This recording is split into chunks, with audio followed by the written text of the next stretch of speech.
All right, friends, this is going to be part 70 of Dinosaurs and Man. And in this presentation here, we are going to cover a pretty large block. I'm going to try to break up this block here in about 5 videos. I was looking over my material, and I think 5 videos should probably cover it pretty good.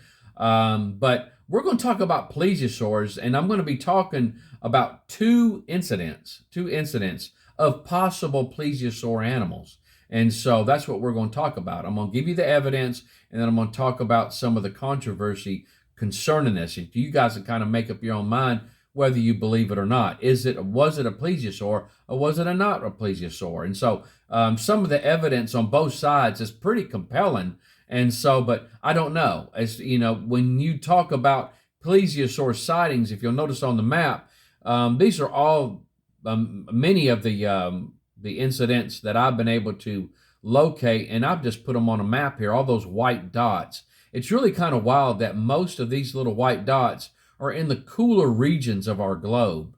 And so some of them are near the equator, but still, most of them are in that cooler environment, just like the other dinosaurs at the equator of South America and Africa and Papua New Guinea. And even the lower part of Asia, we saw that many of those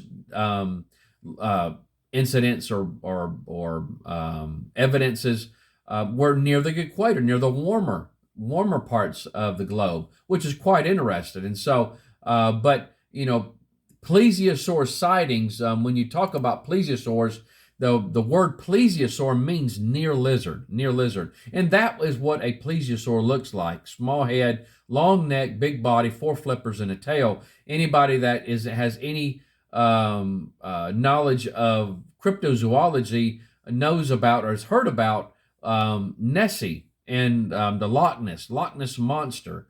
And so now plesiosaurs are not considered dinosaurs.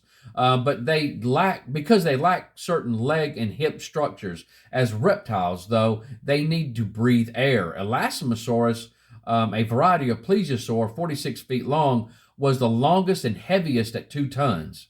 The neck alone was 23 feet long and had 72 vertebrae. Another plesiosaur, Kronosaurus, 36 feet at 12 tons, was named after the Greek king of the Titans, Kronos. The teeth were 3 to nearly 5 inches long. One other plesiosaur was estimated at 50 feet long, 45 tons with 12-inch teeth. Quite an impressive animal. But that right there, before your eyes, is a plesiosaur. That's the type of animal that we're talking about. Now in the Bible, it says here in Genesis 7:21-22, this is from the flood account, the historical flood account, I should say.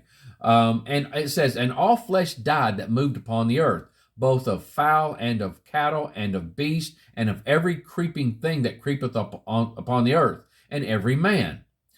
All in whose nostrils was the breath of life, of all that was in the dry land died." And so anything that was not in that ark that lived on land died. Now, plesiosaurs live in the water. They don't live on dry land. So there would be no problem with these animals surviving.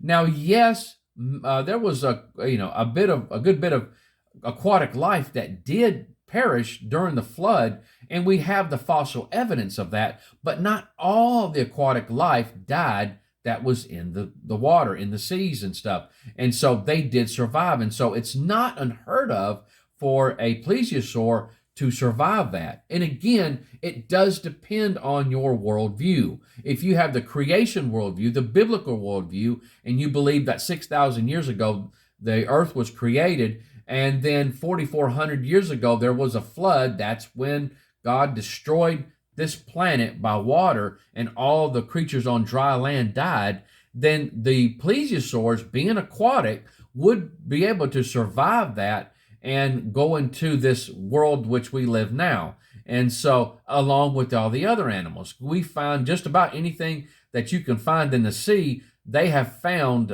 in the fossil record. And so even jellyfishes, and so I've seen some pictures of jellyfish that were fossilized, and that was because of the flood, that catastrophic effect that was worldwide. It wasn't a local flood. This was a worldwide catastrophe. And then, but then you got that secular worldview, if you believe that.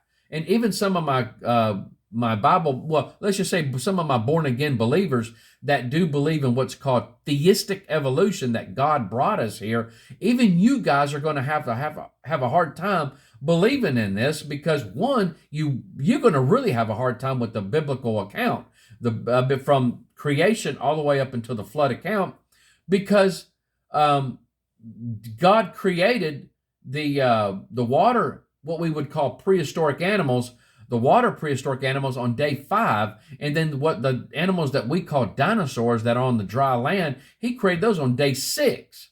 He's day 6. There was only 6 literal days of creation, and then those animals that were on dry land died in the flood, but the water prehistoric animals were allowed to pass on because they were in the water. Again, some of them being able to survive. The ones that believe in theistic evolution are going to have a real hard time with that. And so, because they believe in evolution, long ages of time, and they believe in like the day age theory, the gap theory. And so, those are some of those beliefs that would contradict what the scriptures teach. And so that's the reason why I have a really hard time with that. Though, can you be a born again believer and believe in evolution? Yes, you can. And so, but at any rate, we are going to start with this article here, and then I'm going to cut from this and we'll pick it up again. But real briefly, this came from Skin Diver magazine, November of 1989.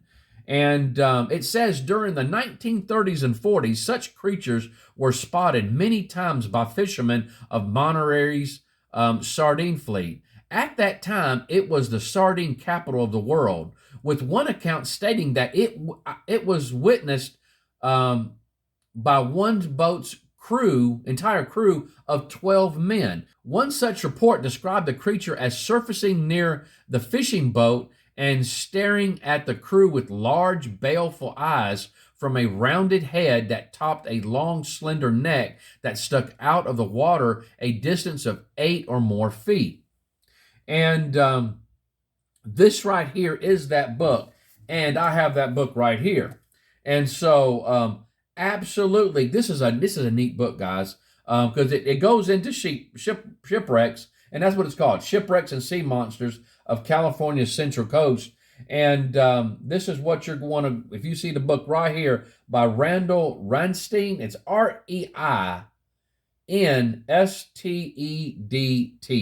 That's what you're going to want to get there. And so, but it talks about all types of shipwrecks, and then all these different types of weird creatures that they have found, including this one here that we're talking about. And that's where I'm getting the information from. But right before your eyes here, remember this book. You want to get this book right here. And so, but what's really wild is that you'll look at the picture there, you can see a guy in the background holding a rifle. So they were scared of this thing. Really bizarre. This is just a really wild looking creature. There is the head right there, and then the neck goes to the right of that, staring at the picture right here, looking at the picture. It's going right to the screen. And then the body, and then it actually does have a type of tail. They call it the Santa Cruz Serpent. This is from 1925. And so here is the outline of it there. A very, very bizarre looking creature, to say the least. And so they said that the length of the neck was 20 feet long. Absolutely, that is just incredible. But there's the head in the foreground. You see them all standing around it, and then the big body down there at the bottom. And so, but we're going to stop right there. We'll pick this up later. I'm not done with this. I want to read some excerpts out of the book, And then we're going to start going into some of the things that they described about this creature and what I've been able to find out through other sources. And we'll talk about those sources and about this creature that they call the Santa Cruz Serpent. And so, but again, plesiosaur or not a plesiosaur, we'll leave that up to you guys here in the future. And so, you guys take care. I love you, and I hope the Lord blesses you real good. Bye bye.